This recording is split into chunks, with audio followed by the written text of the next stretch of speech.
আজকে আমরা কথা বলবো শিক্ষা খাতে এআই বা আর্টিফিশিয়াল ইন্টেলিজেন্স নিয়ে। মানে বিষয়টা নিয়ে তো অনেক আলোচনা হচ্ছে, কিন্তু ক্লাসরুমের ভেতরে ঠিক কি ঘটছে? আমাদের হাতে কিছু দারুণ সোর্স এসছে। একদিকে কেনিয়ার তাইতা তাবেতা কাউন্টির স্কুলগুলোর ওপর একটা কেস স্টাডি, আর অন্যদিকে গ্যালিলি অঞ্চলের শিক্ষকদের মনোভাব নিয়ে একটা গুণগত গবেষণা, সাথে আরও কিছু প্রবন্ধও আছে। আজকের আলোচনাটা আসলে একটা একটা দোটানা নিয়ে। একদিকে এআই প্রত্যেক ছাত্রছাত্রীর জন্য একজন পার্সোনাল টিউটর হওয়ার স্বপ্ন দেখাচ্ছে, কিন্তু অন্যদিকে একটা ভয়ও কাজ করছে। এই প্রযুক্তির ভিড়ে ক্লাসরুম থেকে মানবিক স্পর্শটাই কি হারিয়ে যাবে? চলুন কেনিয়া আর গ্যালিলির শিক্ষকদের বাস্তব অভিজ্ঞতা থেকে এই বড় প্রশ্নটার উত্তর খোঁজার চেষ্টা করি। একদম ঠিক। এই সোর্সগুলো দেখলে একটা কেন্দ্রীয় দ্বন্দ্ব খুব পরিষ্কার হয়ে ওঠে। একদিকে প্রযুক্তির অসাধারণ সম্ভাবনা, যা প্রত্যেকের শেখার পদ্ধতিকে পুরোপুরি বদলে দিতে পারে। আর অন্যদিকে রয়েছে কঠিন বাস্তবতা, পরিকাঠামোর অভাব, প্রশিক্ষণের ঘাটতি, আর আর সবচেয়ে বড় প্রশ্নটা তো থেকেই যাচ্ছে, একটা মেশিন কি কখনো একজন সত্যিকারের শিক্ষকের বিকল্প হতে পারে? আমার মনে হয় পুরো আলোচনা জুড়ে আমরা এই টানাপোড়েনটা দেখতে পাব। তাহলে চলুন ইতিবাচক দিকগুলো দিয়েই শুরু করা যাক। স্বপ্নটা দিয়েই শুরু করি। শিক্ষকরা বা ছাত্রছাত্রীরা ঠিক কী সুবিধা পাচ্ছেন? কেনিয়ার গবেষণাটার দিকে যদি তাকাই, ওখানে একটা পাই চার্ট আছে, যা বেশ ইন্টারেস্টিং। হ্যাঁ, ওই চারটা খুব গুরুত্বপূর্ণ। ওটা বলছে যে সবচেয়ে বড় সুবিধা হিসেবে শিক্ষকরা দেখছেন পার্সোনালাইজড লার্নিং বা ব্যক্তিগতভাবে শেখার সুযোগকে। প্রায় 31.8% শিক্ষক এটাই মনে করেন। ভাবুন একবার, ক্লাসের যে ছাত্রটা হয়তো অঙ্কে একটু কাঁচা, তার জন্য এআই এমন একটা গেম তৈরি করে দিল যা খেলতে খেলতে সে গুণ বা ভাগ শিখে ফেলছে। একজন শিক্ষকের পক্ষে ক্লাসের 40 জন ছাত্রছাত্রীর জন্য আলাদা করে এমনটা করা তো প্রায় অসম্ভব। এআই ঠিকই অসম্ভব কাজটাই সম্ভব করে দিচ্ছে। তার মানে প্রত্যেকের প্রয়োজন অনুযায়ী একদম আলাদা আলাদা শিক্ষা পদ্ধতি। আর এর পরেই তো রয়েছে গ্রেডিং বা খাতা দেখার মতো কাজগুলো সহজ করার ব্যাপারটা, তাই না? প্রায় 25% শিক্ষক সেই কথা বলছেন। একদম। আর এই বিষয়টাই কিন্তু শিক্ষকের ভূমিকাটাকে পুরোপুরি বদলে দিচ্ছে। গ্যালিলি অঞ্চলের যে গবেষণা, সেখানে বলা হচ্ছে শিক্ষকের ভূমিকা এখন আর শুধু জ্ঞান প্রদানকারী বা ইনফরমেশন প্রোভাইডার নয়, তারা হয়ে উঠছেন শিক্ষা প্রক্রিয়ার সহায়ক এবং ডিজাইনার। মানে এআই যখন খাতা দেখা, রুটিন তৈরি বা সাধারণ প্রশ্নগুলোর উত্তর দেওয়ার মতো এই রুটিন কাজগুলো সামলে নিচ্ছে, তখন শিক্ষকরা অন্যদিকে মনোযোগ দেওয়ার সুযোগ পাচ্ছেন। কতটা সময় বাঁচছে শিক্ষকদের, এর কি কোনো হিসেব আছে? হ্যাঁ, একটা প্রবন্ধে উল্লেখ করা হয়েছে যে এর ফলে শিক্ষকরা প্রতি সপ্তাহে গড়ে প্রায় 5.9 ঘন্টা অতিরিক্ত সময় পাচ্ছেন। প্রায় 6 ঘন্টা, এটা তো অনেক সময়। কিন্তু একটা প্রশ্ন জাগছে মনে, এই বাড়তি সময়ে শিক্ষকরা কি সত্যি সৃজনশীল কাজে মন দিতে পারছেন, নাকি তাদের ওপর আরও নতুন কোনো প্রযুক্তি শেখার বা কি বলে সেটা সামলানোর চাপ এসে পড়ছে? চমৎকার প্রশ্ন। দেখুন, প্রাথমিকভাবে একটা চাপ তো থাকেই, কিন্তু দীর্ঘমেয়াদে যখন শিক্ষকরা এই টুলগুলোতে অভ্যস্ত হয়ে যাচ্ছেন, তখন এই সময়টা তারা পাচ্ছেন শিক্ষার্থীদের সাথে ব্যক্তিগতভাবে কথা বলার জন্য, তাদের মেন্টরশিপ দেওয়ার জন্য, বা আরও আকর্ষণীয় পাঠ পরিকল্পনা করার জন্য। গ্যালিলির গবেষণায় আমরা এর বাস্তব প্রমাণও দেখতে পাই। সেটা কি রকম? সেখানকার 83.33% শিক্ষক জানিয়েছেন তারা পাঠ্যপরিকল্পনা বা বিভিন্ন শিক্ষামূলক উপকরণ তৈরির জন্য চ্যাটজিপিটি বা জেমিনাইয়ের মতো টুল নিয়মিত ব্যবহার করছেন।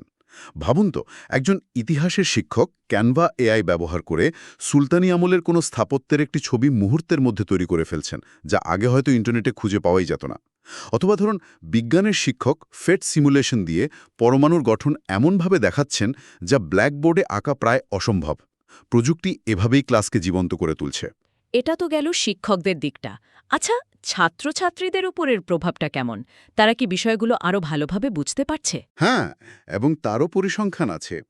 একটি প্রবন্ধে বলা হয়েছে 91% শিক্ষার্থী এআই টিউটরিং সিস্টেম ব্যবহার করার পর জানিয়েছে যে তারা যা শিখছে সে বিষয়ে তাদের ধারণা অনেক বেশি স্পষ্ট হয়েছে। তাদের আত্মবিশ্বাসও বেড়েছে। কেনিয়ার গবেষণাতেও 60% শিক্ষক একমত যে এআই শিক্ষার্থীদের ক্লাসে ব্যস্ত রাখতে বা তাদের অংশগ্রহণ বাড়াতে সাহায্য করছে। কারণটা ওই পার্সোনালাইজড লার্নিং। যখন কেউ নিজের গতিতে শিখতে পারে, তখন শেখাটা আর বোঝা মনে হয় না। তাহলে তো শোনাচ্ছে বেশ দারুণ। শিক্ষকদের সময় বাঁচছে, ছাত্রছাত্রীরা নিজেদের মতো করে শিখছে, চারদিকে যেন একটা ইউটোপিয়ার ছবি। কিন্তু বাস্তবে যখন এই প্রযুক্তিগুলো কেনিয়ার তাইতা তাভেতার মতো একটা গ্রামের স্কুলে পৌঁছচ্ছে, তখন ছবিটা কি একই রকম থাকছে, নাকি সেখানে অন্য কোনো বাস্তবতা অপেক্ষা করছে? ঠিক এখানেই গল্পের মোড়টা ঘুরে যায়। স্বপ্ন আর বাস্তবের মধ্যেকার ফারাকটা কিন্তু বিশাল। কেনিয়ার গবেষণার বারচার্টটা দেখলেই বিষয়টা পরিষ্কার হবে। সেখানকার শিক্ষকরা যখন চ্যালেঞ্জের কথা বলছেন, তখন 85% শিক্ষকই আঙুল তুলছেন সীমিত প্রশিক্ষণের দিকে। অর্থাৎ তাদের হাতে টুল তুলে দেওয়া হলেও সেটা কিভাবে ব্যবহার করতে হবে তার কোনো মরিয়াদান প্রশিক্ষণ নেই। আর পরিকাঠামো, ইন্টারনেট, কম্পিউটার, এগুলো তো লাগবেই। অবশ্যই, ওটাই দ্বিতীয় বড় বাধা। 80% শিক্ষক বলছেন অপর্যাপ্ত পরিকাঠামোর কথা। তাতে থাকবে কাউন্টির গ্রামীণ স্কুলগুলিতে নির্ভরযোগ্য ইন্টারনেট বা নিরবিচ্ছিন্ন বিদ্যুৎ সংযোগ নেই। অনেকের কাছে ভালো ডিভাইসও নেই। আর এই সমস্যাটা শুধু কেনিয়ার নয়, গ্যালিলির মতো উন্নত অঞ্চলেও কিন্তু 83.33% শিক্ষক দুর্বল পরিকাঠামোর কথা বলেছেন। সুতরাং এটা একটা বিশ্বজনিত সমস্যা। কিন্তু একটা প্রশ্ন আসছে, পরিকাঠামো বা খরচ তো সমাধানযোগ্য সমস্যা। টাকা দিয়ে ইন্টারনেট আনা যায়, ডিভাইস কেনা যায়। কিন্তু প্রশিক্ষণের অভাব, এটা তো আরও গভীর সমস্যা, তাই না?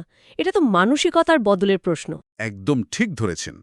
এখানেই একটা অদ্ভুত ব্যাপার লক্ষ্য করার মতো। একদিকে গ্যালিলির 83% বেশি শিক্ষক নিজেদের উদ্যোগে চ্যাট-জিপিটি বা জেমিনি ব্যবহার করে পাঠ পরিকল্পনা করছেন, কারণ তারা প্রযুক্তিগতভাবে এগিয়ে। অন্যদিকে কেনিয়ার 85% শিক্ষক বলছেন তাদের আনুষ্ঠানিক কোনো প্রশিক্ষণই নেই। এর মানে কি দাঁড়ায়? শিক্ষকরা কিন্তু বসেনি, তারা নিজেরাই পথ খুঁজে নিচ্ছেন। কিন্তু প্রাতিষ্ঠানিক সহায়তা না থাকলে এই ব্যক্তিগত উদ্যোগ কি শেষ পর্যন্ত টিকে থাকবে? এখানেই তো এআই লিটারেসি বা এআই সাক্ষরতার ধারণাটা চলে আসে, তাই না? এটা ঠিক কি? হ্যাঁ, এআই লিটারেসি মানে কিন্তু শুধুই চ্যাটবট ব্যবহার করা নয়। এর মানে হলো একজন শিক্ষক বা শিক্ষার্থীকে বুঝতে হবে যে এআই যে উত্তরটা দিচ্ছে সেটা কতটা নির্ভরযোগ্য, এর মধ্যে কোনো পক্ষপাতিত্ব আছে কিনা।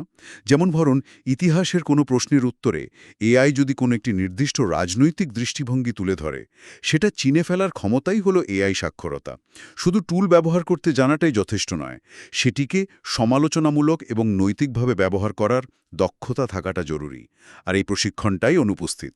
প্রযুক্তির এই চ্যালেঞ্জগুলো তো গেল, কিন্তু এর একটা মানবিক দিকও তো আছে। শিক্ষক বা শিক্ষার্থীদের মনে কোনো উদ্বেগ তৈরি হচ্ছে কি? হচ্ছে, এবং সেটা বেশ গুরুতর। একটি প্রবন্ধে কিছু চমকে দেওয়ার মতো তথ্য উঠে এসেছে। যেমন প্রায় অর্ধেক শিক্ষার্থী মনে করে এআই ব্যবহারের ফলে শিক্ষকদের সঙ্গে তাদের ব্যক্তিগত সংযোগ বা কানেকশন কমে যাচ্ছে।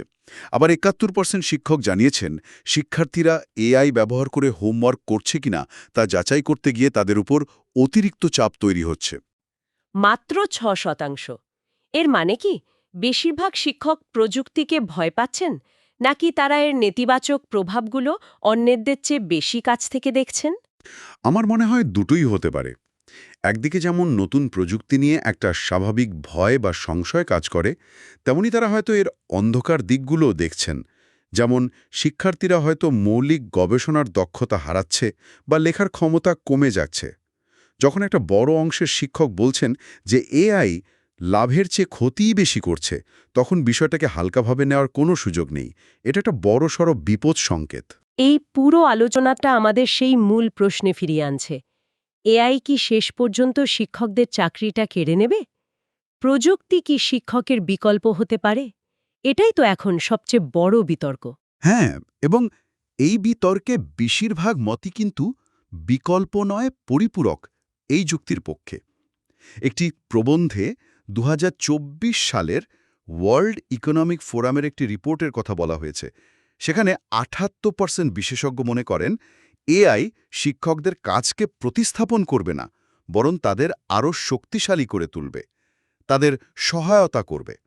কিভাবে সহায়তা করবে? কোন কাজগুলো এআই পারবে না বলে মনে করা হচ্ছে? দেখুন, শিক্ষকরা তো শুধু তথ্য দেন না, তাদের প্রজ্ঞাশ্রমিক বা উইজডম ওয়ার্কার্স বলা হচ্ছে। তারা ক্লাসরুমে শিক্ষার্থীদের মধ্যে সম্পর্ক তৈরি করেন। একজন শিক্ষার্থীর মুখের দিকে তাকিয়েই তার মনের অবস্থা বা দ্বিধা বুঝতে পারেন, তাকে মানসিক সমর্থন দেন। এই মানবিক গুণগুলো, এই সহানুভূতি বা এমপ্যাথি, এটা কোনো অ্যালগোরিদম অনুকরণ করতে পারে না? এই প্রসঙ্গে একজন আন্তর্জাতিক স্কুলের শিক্ষিকার একটা কথা আমার খুব মনে ধরেছে। তিনি বলছেন, এটা আমার ভাবনার মধ্যেই নেই, কারণ আমি ক্লাসরুমে যা নিয়ে আসি এআই তা অনুকরণ করতে পারে না। আমার সেই মানসিক সংযোগ আছে। কথাটা খুব সহজ, কিন্তু কি গভীর, তাই না? অসাধারণ কথা। এবং এটাই পুরো বিতর্কের সারমর্ম। এআই হয়তো তথ্য দিতে পারে, পরীক্ষা নিতে পারে, কিন্তু একজন শিক্ষার্থীকে অনুপ্রাণিত করা, তার মধ্যে নৈতিকতাবোধ জাগিয়ে তোলা, তাকে একজন ভালো মানুষ হিসেবে গড়ে তোলার কাজটা একজন শিক্ষকই করতে পারেন। তাই লক্ষ্যটা হলো প্রযুক্তি আর মানবিকতার মধ্যে একটা ভারসাম্য তৈরি করা। গ্যালিলির গবেষণাতেও শিক্ষকরা বলেছেন তারা এআই ব্যবহার করতে চান, কিন্তু শিক্ষার্থীদের সমালোচনামূলক চিন্তাভাবনাকে সুরক্ষিত রাখতে মানবিক তত্ত্বাবধান বা হিউম্যান ওভারসাইট অপরিহার্য। বেশ, তাহলে আমরা সম্ভাবনাগুলো দেখলাম, আবার কঠিন বাস্তবতা আর চ্যালেঞ্জগুলো বুঝলাম।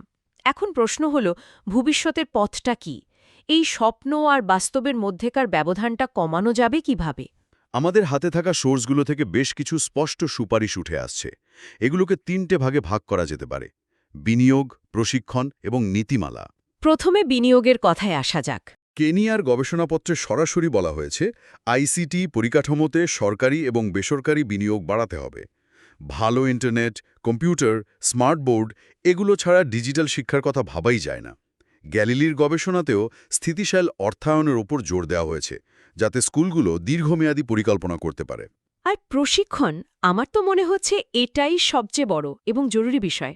নিঃসন্দেহে কেনিয়ার গবেষণায় শিক্ষকদের জন্য নিবৃত্ত দক্ষতা বৃদ্ধি কর্মসূচির কথা বলা হয়েছে। তবে গ্যালিলির শিক্ষকরা একটা খুব গুরুত্বপূর্ণ কথা বলেছেন। তারা শুধু তত্ত্ব কথা শুনতে চান না, তারা চান বাস্তবসম্মত এবং প্রকল্পভিত্তিক প্রশিক্ষণ। অর্থাৎ একজন ইতিহাসের শিক্ষককে শেখাতে হবে কিভাবে এআই ব্যবহার করে তিনি ইতিহাসের প্রজেক্ট আরও আকর্ষণীয় করে তুলতে পারেন। বিষয়ভিত্তিক প্রশিক্ষণ প্রয়োজন। আর একটি প্রবন্ধে তো আরও এক ধাপ এগিয়ে বলা হয়েছে এআই সাক্ষরতাকে সব বিষয়ের পাঠ্যক্রমের মধ্যেই অন্তর্ভুক্ত করতে হবে। আর নীতিমালা বা পলিসির ভূমিকাটা কি? এর গুরুত্ব অপরিসীম। একটা স্পষ্ট গাইডলাইন ছাড়া বিশৃঙ্খলা তৈরি হবে। কেনিয়ার গবেষণায় প্রতিটি স্কুলের নিজস্ব এআই নীতিমালা তৈরির সুপারিশ করা হয়েছে। গ্যালিলির শিক্ষকরাও স্পষ্ট নৈতিক নির্দেশিকা চেয়েছেন। বিশেষ করে শিক্ষার্থীদের ডেটা সুরক্ষা কিভাবে হবে, নকল বা প্লেজিয়ারিজম কিভাবে আটকানো যাবে, এই বিষয়গুলোতে স্পষ্ট নিয়ম থাকা দরকার, না হলে প্রযুক্তির অপব্যবহার হওয়ার সম্ভাবনা প্রবল। এই সমস্যাগুলো সমাধানের জন্য কি কোনো বাস্তব পদক্ষেপ নেওয়া হচ্ছে, নাকি সবই শুধু আলোচনার স্তরেই আছে? না, কিছু উদ্যোগ শুরু হয়েছে। যেমন তাইতাতাবেতা কাউন্টিতে ফিউচার নিড ডিজিটাল নামে একটি কর্মসূচি চালু হয়েছে। এর মাধ্যমে সেখানকার ভোকেশনাল ট্রেনিং সেন্টারে তরুণদের এআই এবং সাইবার সিকিউরিটির ওপর প্রশিক্ষণ দেওয়া হচ্ছে। এটা হয়তো ছোট একটা পদক্ষেপ, কিন্তু এটা প্রমাণ করে যে সমস্যাগুলো চিহ্নিত করা হয়েছে এবং সমাধানের চেষ্টাও শুরু হয়েছে। তাহলে পুরো আলোচনাটা যদি এক জায়গায় আনা যায়, ছবিটা কি দাঁড়ায়? শিক্ষা এআইয়ের ভূমিকা আসলে সাদা বা কালো নয়, এটা বেশ ধূসর। এটি একটি অত্যন্ত শক্তিশালী টুল, যার অমূল্য সম্ভাবনা রয়েছে, কিন্তু এর সাফল্য বা ব্যর্থতা পুরোপুরি নির্ভর করছে মানবিক উপাদানগুলোর ওপর। যেমন শিক্ষকদের সঠিক প্রশিক্ষণ, চিন্তাভাবনা করে তৈরি করা নীতিমালা এবং সবকিছুর কেন্দ্রে মানবিক সংযোগকে বাঁচিয়ে রাখার আন্তরিক প্রচেষ্টা। কেনিয়া এবং গ্যালিলির মাঠ পর্যায়ের অভিজ্ঞতা আমাদের এটাই দেখাচ্ছে যে শিক্ষকরা ভবিষ্যৎ নিয়ে আশাবাদী, কিন্তু তারা একই সাথে কঠিন চ্যালেঞ্জগুলো সম্পর্কেও সচেতন এবং তাদের যে প্রাতিষ্ঠানিক সহায়তা প্রয়োজন সে বিষয়েও তারা খুব স্পষ্ট। একদম। সব শেষে আমাদের শ্রোতাদের জন্য একটা গভীর চিন্তার প্রশ্ন রেখে যেতে চাই। বিভিন্ন সূত্রে একটা খুব আকর্ষণীয় সম্ভাবনার কথা বলা হচ্ছে, এআই নাকি একজন অনভিজ্ঞ বা নতুন শিক্ষককে প্রায় একজন বিশেষজ্ঞ বা অভিজ্ঞ শিক্ষকের মতো কার্যকরী করে তুলতে পারে। কারণ তথ্যের যোগান বা পাঠ পরিকল্পনা তৈরির মতো কাজগুলো এআই নিখুঁতভাবে করে দেবে। যদি এটা সত্যি হয়, তাহলে শিক্ষকতা পেশার ভবিষ্যতের জন্য এর অর্থ কী? এটা কি সমস্ত শিক্ষককে তথ্যের বোঝা থেকে মুক্ত করে মেন্টরশিপ, অনুপ্রেরণা আর চরিত্র গঠনের মতো অন্যান্য মানবিক দক্ষতার ওপর মনোযোগ দেওয়ার একটা অসাধারণ সুযোগ করে দেবে? এবং আগামী দশকে আমরা একজন সেরা শিক্ষককে যেভাবে সংজ্ঞায়িত করি এবং মূল্যায়ন করি, তা কি এর ফলে মৌলিকভাবে বদলে যেতে পারে?